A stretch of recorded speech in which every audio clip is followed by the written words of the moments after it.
Okay, so now people can understand when you talk about that whole veil breaking. That's what I was talking about. So you will have had all this marketing, right, for this one performance, and now I can just talk real with people because I just pointed out why it looks crazy for real. Why biblically, when it talks about marketing and brands and all that, that is the mark of the beast, because you have to understand that the fakeness behind it's embarrassing because of the fact that I know when I talked about the veil breaking and why God was like, no, it's for real. When I talked about, and I got to break this down to people again, when it's such that you listen to the lyrics, right? When I was listening to the lyrics the time, and it said, tell me who can touch a heart and soul like this. And as they look at all these fake artists, you guys don't understand when I talked about he was channeling, guess what?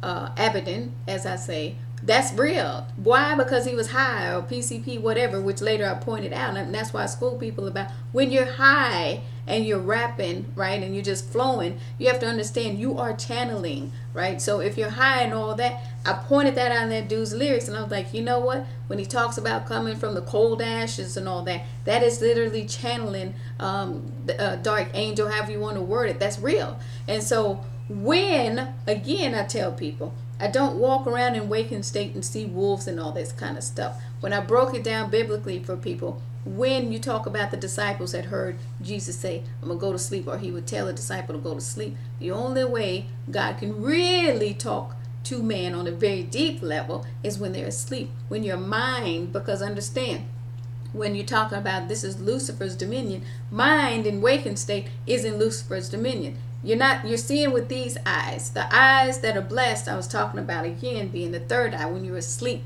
when your mind is a little more still and your spirit is a little bit more aware. That's what God is talking to. That's where you talk about mind, body, spirit. God's talking to spirit when you're in that rested state, when that mind is still. So understand, when I started seeing certain things, that's the whole reason that God, before he chose Moses to see certain things, he showed Moses a couple of things to try to scare him. Does that scare you? So you have to understand, God did a little bit of testing. Now, if you can't handle this, Moses, you're not going to be able to handle what I need you to do. So you have to understand, even though it does sound comical, when I had that conversation with God, I was like, you're going to see some stuff that was real, going down the black hole and all that, and going through kind of this battle for real.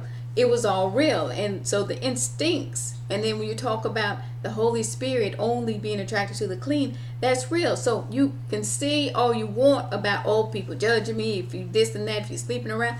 That's not judgment. That's just saying, look, at the end of the day, if you want to be a little more pure in energy and even have the kind of discernment that you need to have, some stuff has to be cut out of your life. Now, when people were assuming, oh, she's been goody because she's been celibate that long, no, that's purely a purging period that I wanted to go through after dealing with who I was dealing with, and other things that were going on, and God saying, okay, some stuff getting ready to go off.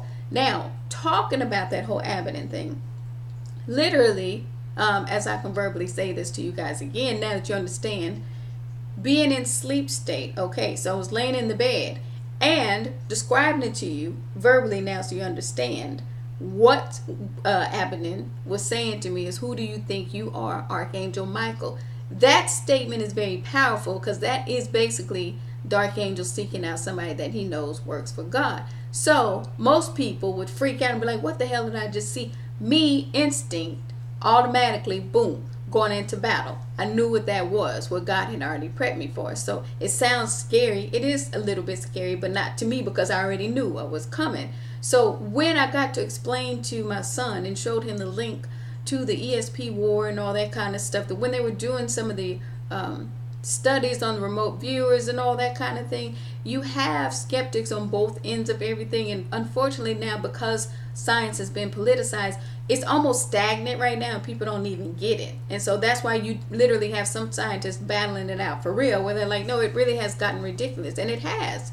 So now you have so much politics due to money, due to greed, that science, everything, this is what I was breaking down to people, science to the sports, to everything is so saturated with politics that is dangerous. So just breaking this down, when my son, smart enough to know, hey, it's some folks that try to open that third eye unnaturally. That's what I'm talking about when I talk about people who think they're seeing what they're supposed to be seeing. When I talked about the lyrics and I heard Cold Ashes and all this, and I said the dude was on some kind of PCP when he was channeling Abaddon. That's why I was talking about the influences attaching to people. So Abaddon rules Mars. Mars is about war, fighting. So some people love that concept of always being in war. So when they have that natural inclination to pull that to themselves, I'm ready to fight, I'm ready to go into war mode. That's what happened with Hitler. Same thing. They started realizing he was on some stuff. So that whole pinky in the brain thing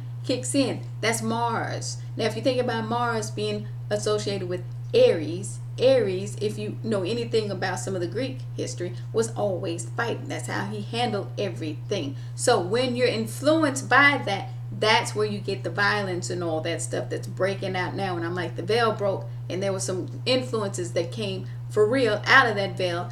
That's why you have even more violence going on now. So naturally, there's nothing wrong with rap. There is something wrong with rap when the veil has broken and you're still pushing this concept of being violent. That's what's going off. Now people are really popping off for real. That's why I said to have a politician shot here in the U.S., we've gone to a level that needs to stop. So all these elite people and all these women that had all these marches, when you're like, we're going to be heard and we're going to be blah, blah, blah, all that crap, right? Rather than listening, that's why I started checking some people about that. I'm like, the way you're handling stuff, you're not listening. There's no compromise.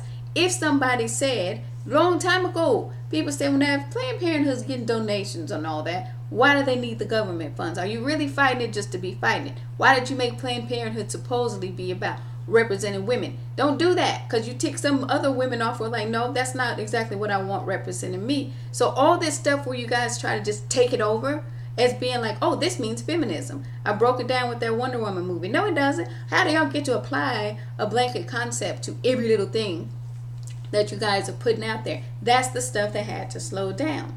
So now when I can explain this dream for real, the 2 nights ago when I picked up the 2 swords, that is literally when God is like, look, when you wake up, there's going to be some stuff that you're going to have to address very thoroughly. But it also breaks through for real with something physically happening, as you can see, or these earthquakes that are hitting certain places. And I'm pointing out to you what the message is. When you have hard-headed people who are cocky in it, it's entertaining. That's why I said it's always the ones that have the most demons that find it entertaining when shit is hitting the fan, and it's always funny, like, oh, this is cool. No, it's not cool. You're probably high now if you think all this crap that's going on is cool. That's why I was trying to break down to people. It's not about judging people who smoke weed and all that kind of stuff. What I'm saying to you is very point blank. What I have is a 16-year-old black son, right, African American son, who literally observed for himself. Some of the boys that were smoking weed stopped. Some of the boys that were smoking weed went to heroin. So the progression, you either go one way or the other. That's a 16-year-old that could kind of witness what was going on. So understanding all this stuff and the messages being delivered.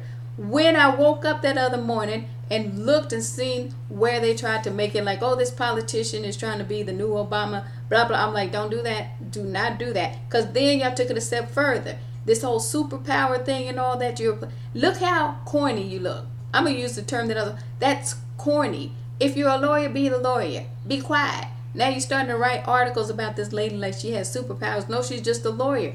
That was the whole thing. God was like, they have lost their minds. Remember when that stuff hit the fan for real is when I said, why is the president going to meet with a J.K. Rowling talking about channeling his inner Ravencrow? Do they not understand that all that stuff is very real?